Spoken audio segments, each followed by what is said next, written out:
Welcome to Inspiration and Transformation from the Banks of the Ganga with Sadhvi Bhagawati Saraswati, an American sannyasi living at the Parmarth Niketan ashram in Rishikesh, India. Sadhvi is president of the Divine Shakti Foundation, a charitable organization bringing education, vocational training, upliftment, and empowerment programs to women and children. Sadhvi is also Secretary General of the Global Interfaith Wash Alliance and Director of the world-famous International Yoga Festival. Join the musings of an American sannyasi as Sadhvi shares the wisdom and teachings of her guru, His Holiness Pujya Swami Chidanand Saraswati Ji. Welcome everyone to Inspiration and Transformation from the holy banks of the sacred Ganga River in the land of Rishikesh, India. What's most important to remember is that meditation is not some very complex skill that we need to attain. Meditation is actually that which gets us back in touch with who we really are. But without the judgment, without the analysis. Meditation is that which creates the stillness in the mind so that we're able to actually live and experience the truth of who we are. Because the problem is not outside, the problem is inside. And it's not that we are a problem, it's just that we have these minds, and these minds do what minds do, which is they run around and they repeat stories to us, stories that we've taken in from our culture, stories we've taken in from our life, that judging, commentating, voice and figure and stories. You're too much this, you're not enough that, you are like this, you're not like that, you should be like this, you shouldn't be like that. And we internalize that, and that's what most of us hear all day long. If you actually really start to listen to your thoughts, what you notice is that the vast majority of them are just utterly useless. Make absolutely no sense. I mean, those of us who consider ourselves intelligent, thoughtful beings, there's nothing quite as humbling as actually watching your thoughts. Because most of us, if you haven't done that, you think, oh yeah, I think very deep thoughts, and I'm very contemplative, and most of us just aren't. The mind just does its thing. It's like running on static most of the time. And then, of course, in the midst of that static, in the midst of that monkey mind that they call it, which is just aimless jumping around, in the midst of that is that judge telling us who we are and who we should be.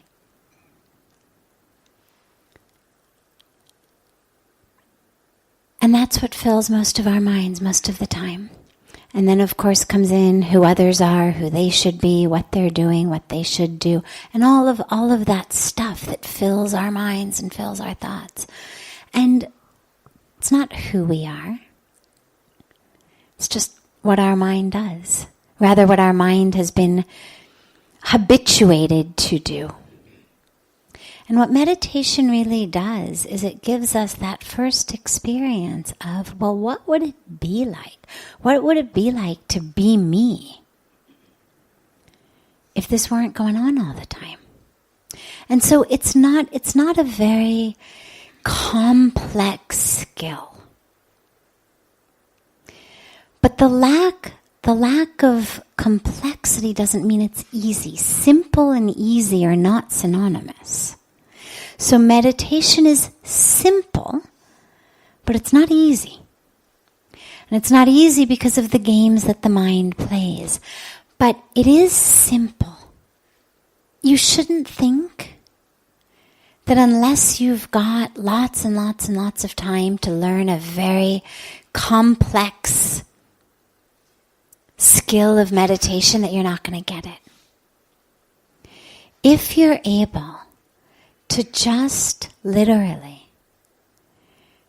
breathe it out as it comes, whatever it is that comes, just breathe it out. And keep bringing the awareness back to the breath.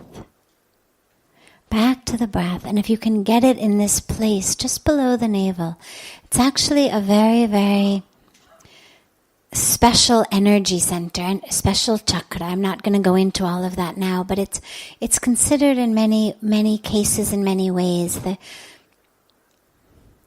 the core, the base of the self. And it's a place that many saints and sages meditate from. So resting here, connecting here, grounds us back in who we are, because otherwise most of us tend to be just flying around. We're reacting instead of acting.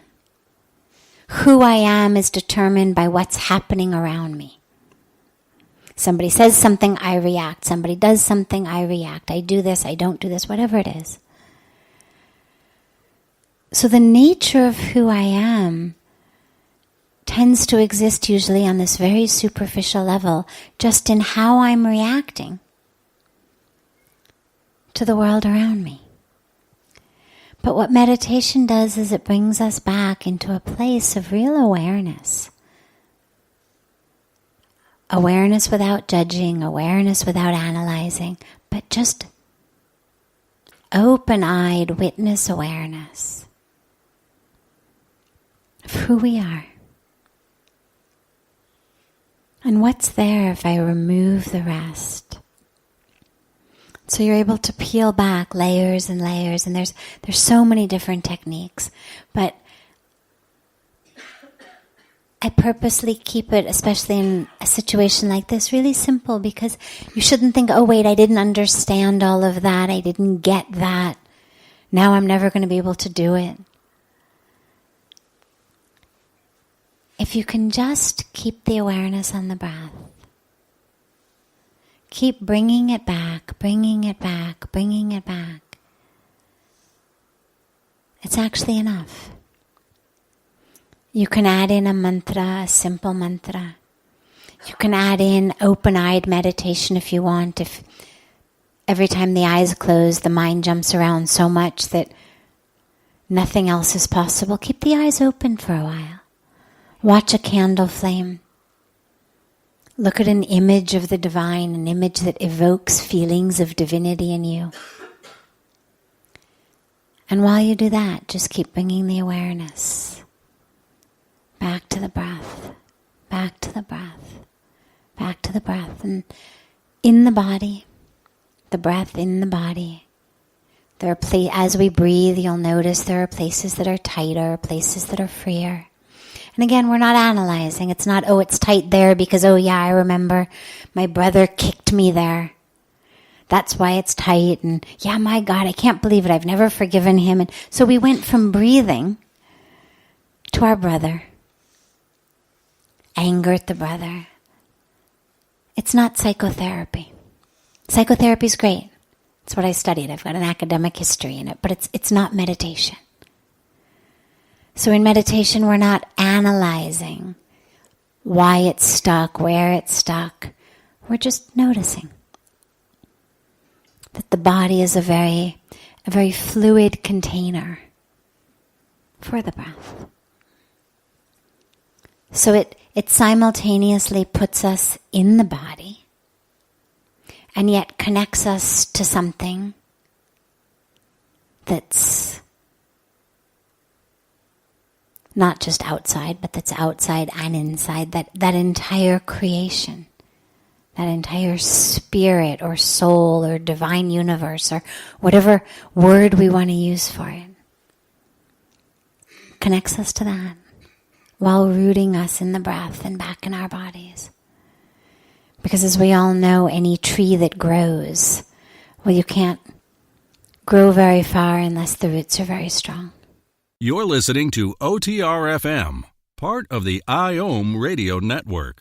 Being a radio host on IOM FM allows you to build your show on a rich platform with the power of the internet to fulfill your outreach goals and connect with a very specialized and global online audience, unlimited by time and distance. OMTimes Radio will provide you with web relevance, a recognizable conscious brand, and with the standard of excellence that has accompanied every single Circle of Hearts Radio is a sanctuary on the airwaves.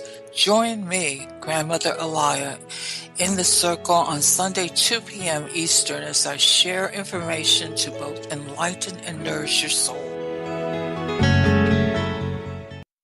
Hi, this is Christina Ricci with RAIN. Every 2 minutes, another American is sexually assaulted. If you or someone you know has been sexually assaulted, you are not alone. Help is just a call or click away through the National Sexual Assault Hotline. Please call 1-800-656-HOPE, that's HOPE, or visit RAIN.org, that's RAINN.org. Brought to you by RAIN and this station. Welcome back to Inspiration and Transformation. I'm so glad to have you all back here with me. It's not about controlling the mind with a whip. That's not ultimately the goal. The mind is a beautiful tool, a beautiful organ, beautiful muscle in many ways. And what it really simply needs is to be understood and trained. So I try to avoid words that imply a struggle, a fight, because ultimately it's all within us. And so you don't want to start one part of you trying to strongly control another part of you or do battle with another part of you, because ultimately we're all one. And really what the different parts of us need is the same thing that the different parts of us in the world needs, which is compassion and love and to be seen. So when we talk about controlling the mind, it's not controlling it with a whip. It's not sticking it in a vice. It's training it. So for example, you don't want a mind that doesn't take in cues from the world around you. Taking in cues from the world around us is, in many cases, what keeps us alive. You step off the curb to move across the street. The street was clear. But suddenly, out of the blue, out of nowhere, this speeding car comes. Well, if you've controlled your mind so well that it's not bothered by any of the stimuli in the world around us, you'll just keep walking into that speeding car. You've controlled it in such a way that regardless of the horn, regardless of the sight. So that's not what we're looking for. That's not a happy ending to how to train my mind. So really what we're looking to do is train it rather than stifle it. Let it pick up cues from the world around us. Whether it's through our senses, smell, sight, sound, the world is glorious. It's not just a matter of survival from cars. The world is glorious. The smells of flowers, the sights, the ability to look in the eyes of each other. I mean, a sunset is beautiful, but love in someone else's eyes is even more beautiful. So, picking up cues, being receptive to the world around us, hearing music and allowing it to change the frequency of our bodies is beautiful. But what we don't want is to be a slave to that outside. And that's the issue. See, normally for us what happens is the sights, the sounds, the things that other people are saying or doing, we end up becoming literally a slave to that. That's why I say we react most of the time. And that's what training the mind is about. is, take a very simple example. You pick a street of a big city, pick a street of New York City. Now, you walk down that street, and over the course of a street, chances are you're going to have restaurants. Chances are you're going to have a cyber cafe or, some sort of a printing copying shop. Maybe the streets are going to be full of lots of other people. Maybe there'll be an ATM machine. Maybe there'll be a music store. Who knows? You've got all kinds of different things. None of us can actually absorb all of it. So as it is, we're all seeing the world through a filter anyway. Now imagine you're walking down that street starving. You've just gotten off work. You haven't had anything to eat since breakfast. It's 6 o'clock in the evening. You're starving. What are you going to notice? The music store? The restaurants? Do I want pizza? Do I want Chinese? Do I want the deli? Oh, up ahead there's a smell of something wonderful coming from the Indian restaurant, right? That's what you're going to notice. If you are someone who tends to be very driven by sensual desires, what you're going to notice is attractive people on the street. Oh, she's hot. Oh, he's sexy. Oh, you'll notice that. What we see is actually determined by the mind. If you took 100 people, had them walk down the exact same street, and it was the first time for any of them, so it wasn't that they knew what was on the street, and you asked 100 of them at the end of the street, what did you see? You're going to get 100 different answers. Not that they made things up. They're all right. One saw the pizza store. The other saw the beautiful girl. The other saw the ATM. The other saw a dollar bill on the ground. The other one just got a cast off her leg and was just seeing the ground in front to make sure she didn't trip and fall. Somebody else has a picnic later in the day, keeps looking up to make sure it's not going to rain. And so training the mind has to do with, what do I want to be absorbing? What do I want to be focused on? And how much of that is in my hands? And so that's what meditation gives us. Meditation is a tool. So when we say focus on the breath, what does that do? It takes the awareness from being in 1,000 places and brings it to one. It doesn't have to be the breath. Could be a mantra, could be a candle flame, could be awareness. There's entire schools of meditation that are based only on awareness. So we say, if it itches, just bring the mind back to the breath. But there are schools of meditation that say, if it itches, allow the awareness to be with the itch.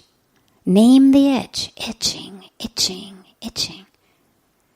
None of them is right, none of them is wrong, none is better or worse. They're all just different ways, different mechanisms to take the mind, which is in 1,000 places, which could be our best friend, but ends up tragically being our worst enemy, and helps us get a little bit more familiar with it. Helps us train it. You were in 1,000 places, now you're in one. Whether it's my breath, whether it's my mantra, whether it's my itching foot, you're in one place.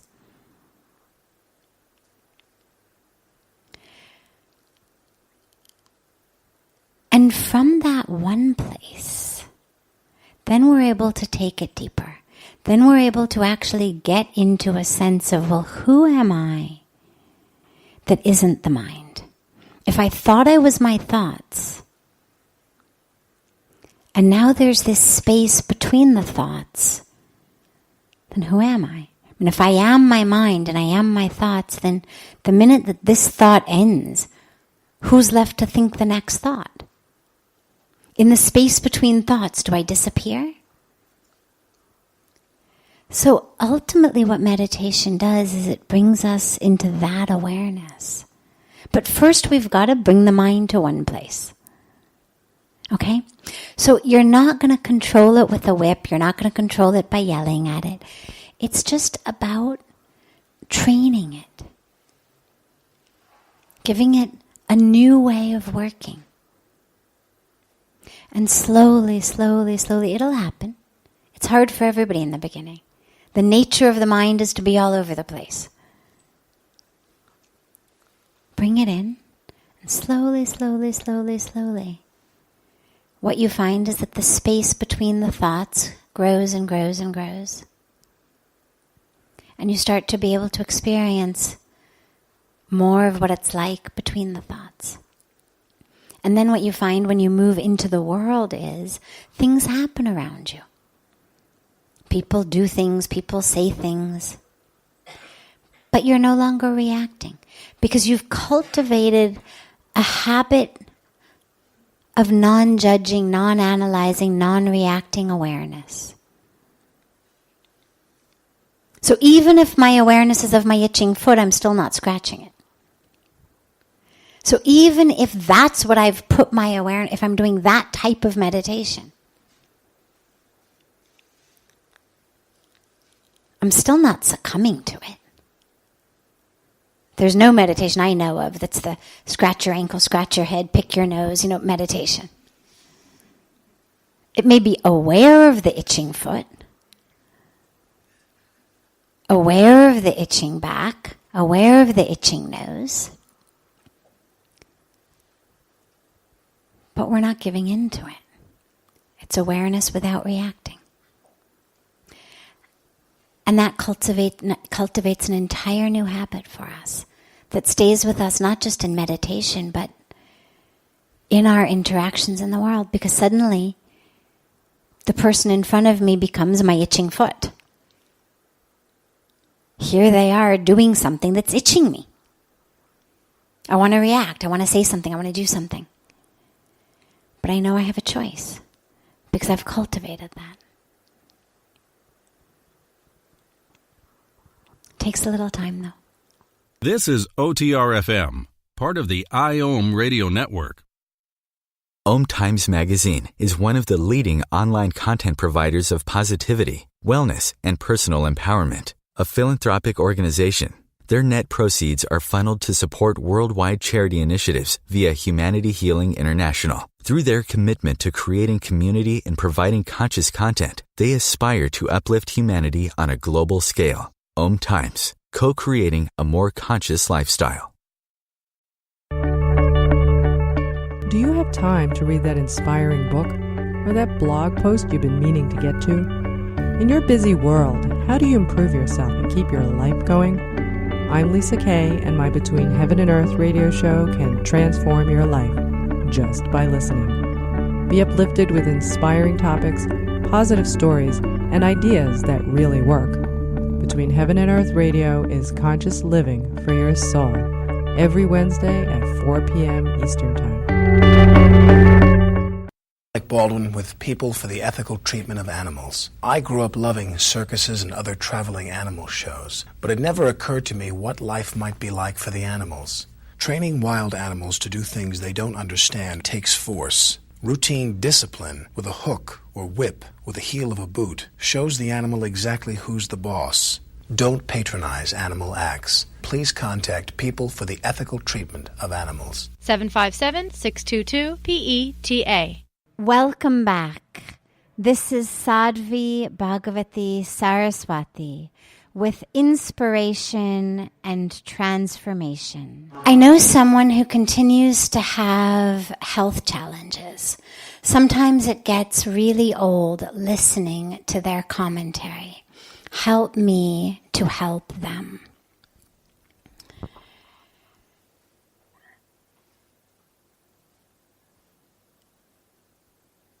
Whether it's health challenges, whether it's emotional challenges, whether it's just the stuff that our life is made of. As friends, as family members, as colleagues, when we keep hearing the same things from people, it becomes very difficult. It becomes difficult because on the one hand we want to help them, but it also becomes difficult because as the listener we feel like we're in a helpless situation, that there's nothing we can do, that nothing is making any change. And actually this is where it's really important to understand that as our role as a listener, our role as a friend, it's not the role of someone to fix others. If you think back to a time when you've shared problems that you're facing with someone else, whether they are emotional problems, whether it's relationship problems, whether it's health problems, what do you want from the people you're sharing it with? You want somebody to listen. You want love. You want some compassion. You want someone to say, oh no, that must be so difficult. Someone who's really there with you. I come back almost every night back to the importance of connection. And that's really what we're craving. We're not going to our friends to solve our problems. We're not going to our colleagues or going to our family members to solve the problems. Something happened at work, you go home at the end of the day, you tell your spouse, you tell a parent. You don't want them to solve it. I remember being a kid and I'd come home from school and you'd tell your parents about something that happened at school that was troubling, and my mom would say, I'll come in tomorrow, I'll tell them. And you'd think, no. It's the last thing that you want. Nobody wants their mom to show up at school and fix things. You just want them to listen. When you're young and it's a parent, you want that they take you in the lap and it's okay, and here's that connection, here's that love. As we grow, and the people we share with become our friends, our colleagues, again, we're not looking to them to fix it. If a friend or a colleague comes in and is having a struggle with a spouse or a struggle with their child, they're not looking to us to say, here's the answer. And the way that you know that is, people think about it. They're the ones thinking about it 24 hours a day. They're the ones living and breathing this problem. You can be very sure that before they've come to talk to you, they've thought about it 100 times. It's very unlikely there's going to be something you're going to say that they haven't already thought of. What they want is connection and compassion and just that someone's there with them. And the same thing is true when it's a health challenge. When somebody's struggling, initially our instinct, of course, is to say, oh, you should see this doctor, you should take these vitamins, you should get this treatment, you should be sure not to do this. And then the challenge continues. And we run out of solutions. We run out of helpful information to give them. And so as we watch them continue to suffer as they keep coming to us, it's very difficult on two levels. On the one hand, we don't want to see them suffer. On the other hand, we don't have anything to offer them. And so it makes us feel frustrated. But this is where the misunderstanding is, because they're not coming to us for answers. That's what they've got doctors for. These days, that's what you've got the internet for. They're not coming to you to say, so which vitamin do you think I should be taking? So what do you think is the best treatment for this?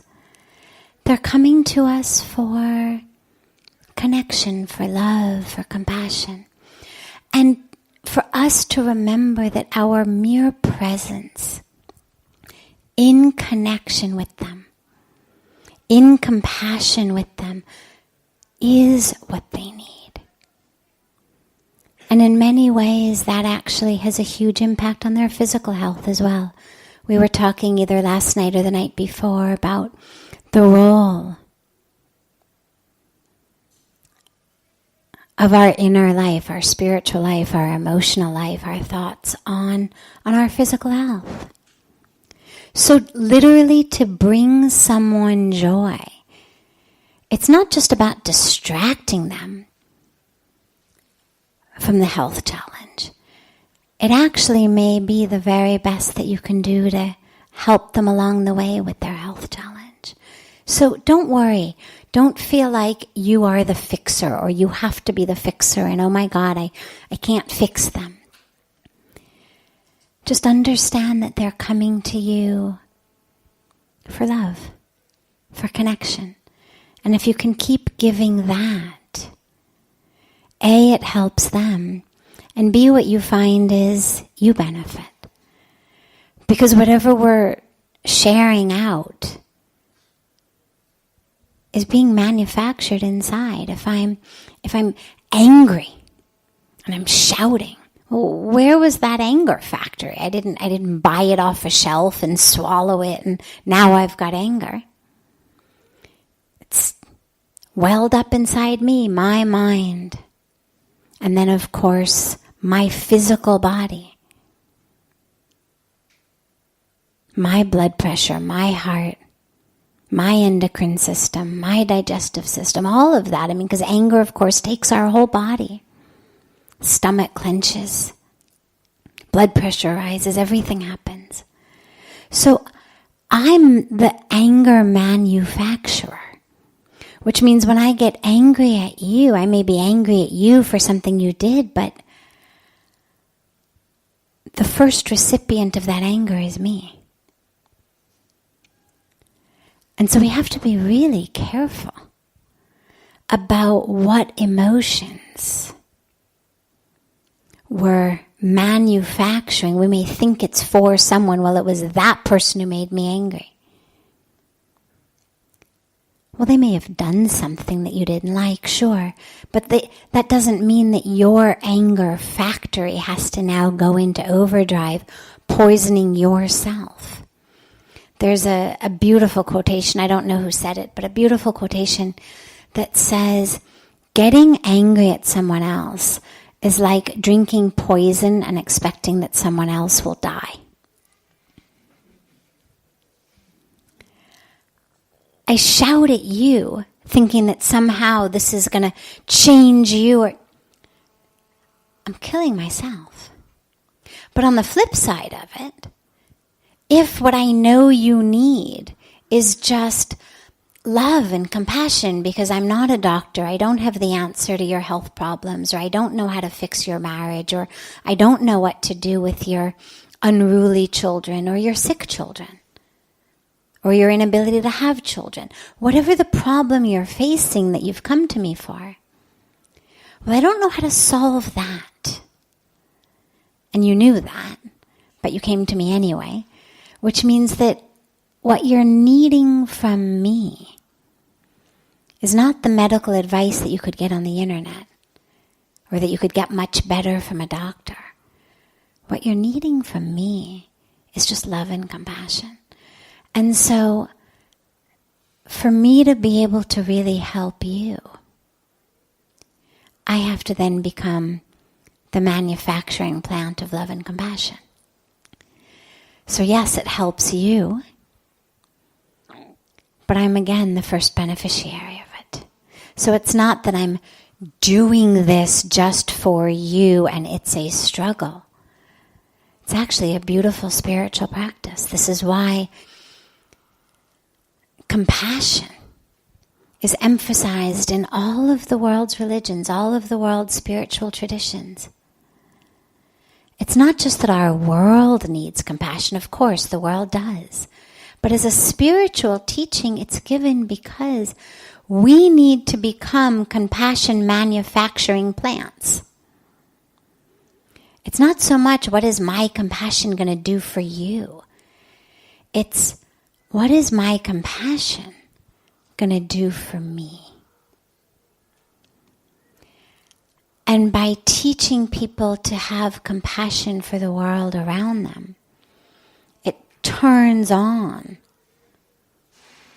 that factory inside. And so, yes, I may help the world. Beautiful bonus. But long before I get to the world, that compassion is being manufactured in me. So don't feel frustrated. Don't feel annoyed. Just recognize that a person coming to you with the same problems over and over again is just an opportunity for you to cultivate compassion. An opportunity for you to become a compassion manufacturing factory inside. And if it benefits them, fantastic, it will. But the first beneficiary of that is you. This is OTR-FM, part of the IOM radio network. OMTimes magazine is one of the leading online content providers of positivity, wellness, and personal empowerment. A philanthropic organization, their net proceeds are funneled to support worldwide charity initiatives via Humanity Healing International. Through their commitment to creating community and providing conscious content, they aspire to uplift humanity on a global scale. OMTimes, co-creating a more conscious lifestyle. Do you have time to read that inspiring book or that blog post you've been meaning to get to? In your busy world, how do you improve yourself and keep your life going? I'm Lisa Kay, and my Between Heaven and Earth radio show can transform your life just by listening. Be uplifted with inspiring topics, positive stories, and ideas that really work. Between Heaven and Earth radio is conscious living for your soul, every Wednesday at 4 p.m. Eastern Time. Like Baldwin with People for the Ethical Treatment of Animals. I grew up loving circuses and other traveling animal shows, but it never occurred to me what life might be like for the animals. Training wild animals to do things they don't understand takes force. Routine discipline with a hook or whip with the heel of a boot shows the animal exactly who's the boss. Don't patronize animal acts. Please contact People for the Ethical Treatment of Animals. 757-622-PETA. Welcome back. This is Sadhvi Bhagawati Saraswati with inspiration and transformation. How do we fill ourselves from the inside to find true happiness and peace? We were talking about the importance of being full from inside, not trying to fill myself with things from outside, whether it was food or alcohol or drugs or possessions or all of the materialistic things or parties or whatever it is. But I need to be full from inside, because that's the depth of fullness. The happiness that comes from the outside is both very fleeting and also very shallow. So how do we do that? How do we fill ourselves from the inside? Well, the beautiful aspect of it is that we're actually full to begin with. You're not filling something that has always been empty. Emptiness is our illusion. There's a beautiful, beautiful mantra, a sacred teaching in the scriptures that says, Purnamada Purnamidam Purnat Purnamadachyate Purnasya Purnamadaya Purnameva Vashishyate. And what it means is that, the capital T that, the divine, universal, supreme that, is whole and complete and perfect. And this, which has been removed from that, created by that, created out of that, is also whole and complete and perfect. It's the spiritual equivalent of what we learn in junior high school math or elementary school math of the laws of infinity. Right? Infinity divided by 100 is infinity. Infinity minus 100, infinity. Doesn't matter how much you take out of infinity. You have infinity left. You have infinity left where you started. That infinity has not become anything less. And all of that which you've taken.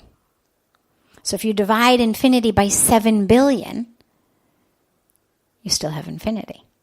So that's what the mantra means, which is the divine is whole, is full, is complete.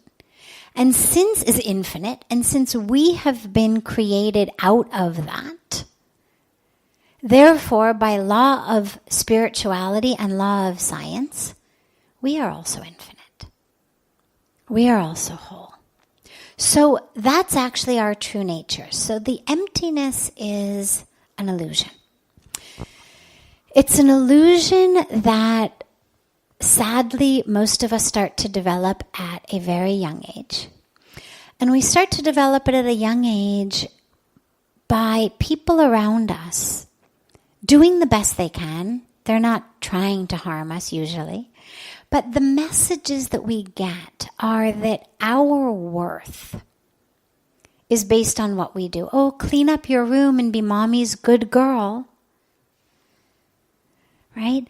Oh, you got an A on the exam, daddy's big boy. Right? Did all the dishes, mama loves her baby boy. Right? Whatever terms of endearment our parents used for us. What we learned very, very early is when I do these things, I get love.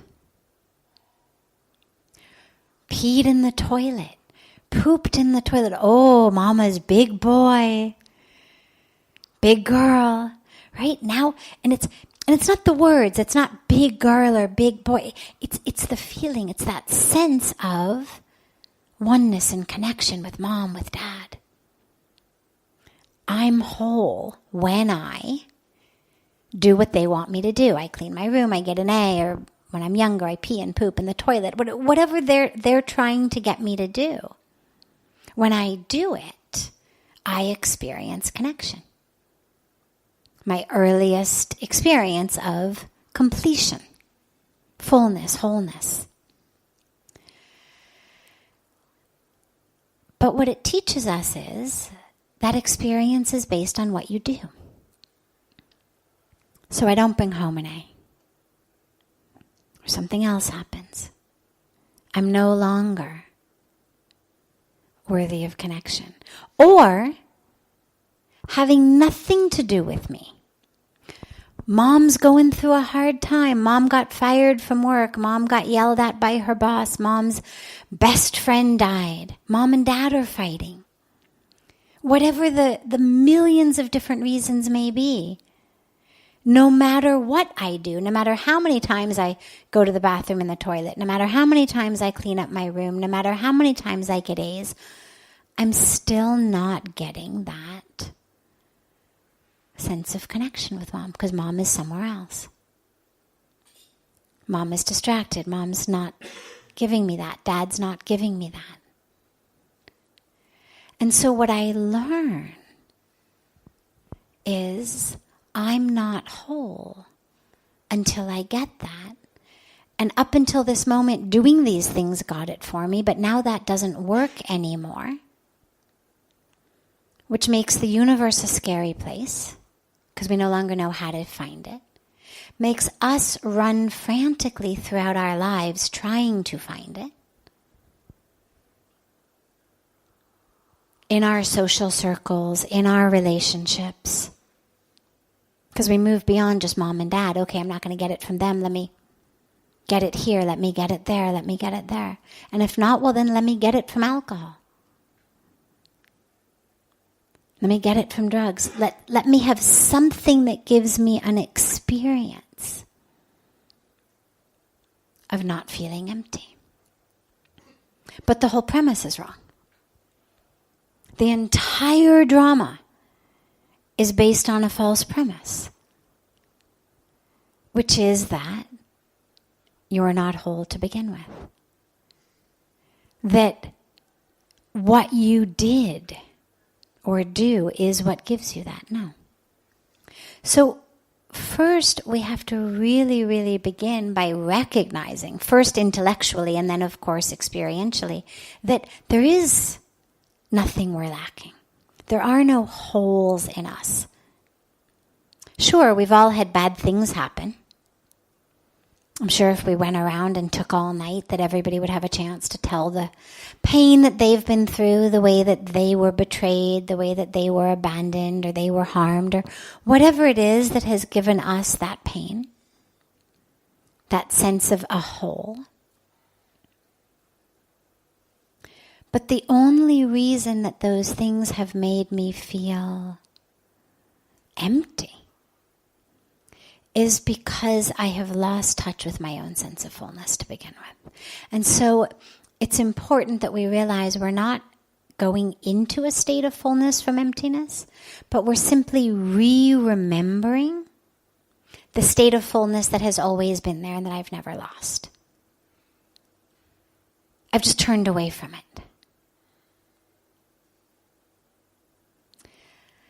I'll share a personal funny story on this. I think I've shared it in here before. But when I was 17, I went to Paris. And in Paris, we wanted to see all of the sights, of course. And one of the sights that we wanted to see was the Arc de Triomphe, which lies on the main big street of Paris, the Champs-Élysées. The Arc de Triomphe is there. And I had my map out and we were looking at the map and we're looking down the Champs-Élysées and there's no Arc de Triomphe. Now, this was in the days before mobile phones, but I literally found a payphone and I called my parents in Los Angeles from Paris and I said, I think the Arc de Triomphe has moved. True story. My mom said, probably not. And I said, no, really? She said, look at your map. I said, I'm looking at my map, and yes, we're standing on the Champs-Élysées, and I'm looking, and there's no Arc de Triomphe. So she says, well, are you sure that you're looking in the right direction? She said, maybe you've got the map upside down. At which point, of course, we realized, oh yeah, we had the map upside down, and if we turned around, there was the Arc de Triomphe just behind us on the Champs-Élysées, exactly where it was meant to be. And as horribly embarrassing as the story is, I still love to share it because it's such a beautiful real-life example of what happens internally. It's there.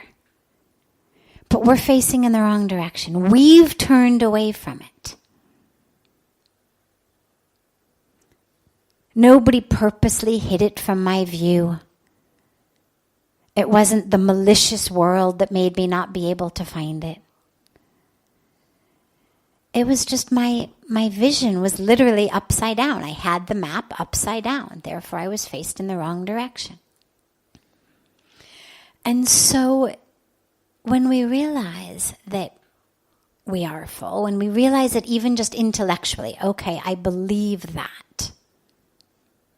Well, that's the first step. I had to believe the Arc de Triomphe had not moved before I was going to take my next step of locating it. So we know it's there. But now the question becomes, well, okay, how do I find it?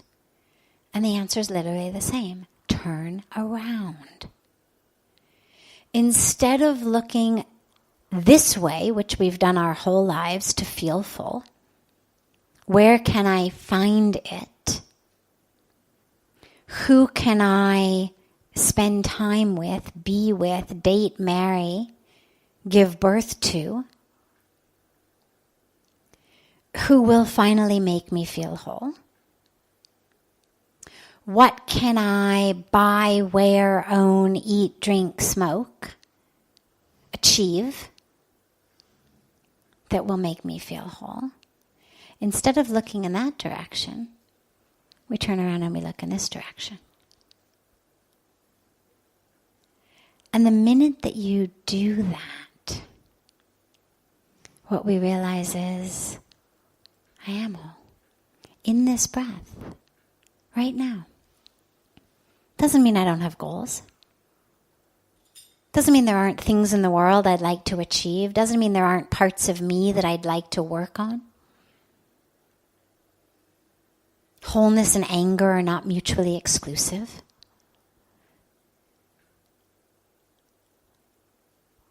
Being constantly aware of your wholeness and anger are mutually exclusive. But just because I recognize my wholeness doesn't mean that I'm suddenly perfect in life. No. We have things we still work on, goals we may want to achieve in life. But the lack of achievement of them, or the lack of getting rid of my anger, or overcoming my jealousy, or stopping my, resentment or frustration, that doesn't make me any less whole. It just makes me a human, a work in progress. The soul is whole. The soul is perfect, complete, divine, made from the infinity. But the rest of us is a work in progress. And that's the point. We grow, we learn, we experience, we pull back another layer, we grow, we learn, we experience, we pull back another layer. Until ultimately, there's no layers left to pull back, and we're face to face with that wholeness. But even before that happens, just keep reminding yourself, literally, I'm whole. I'm whole. I'm complete. Put Post-it notes everywhere. Literally, wherever you turn, wherever you look, on your mirror, on your computer screen, on your phone, I'm whole, I'm complete.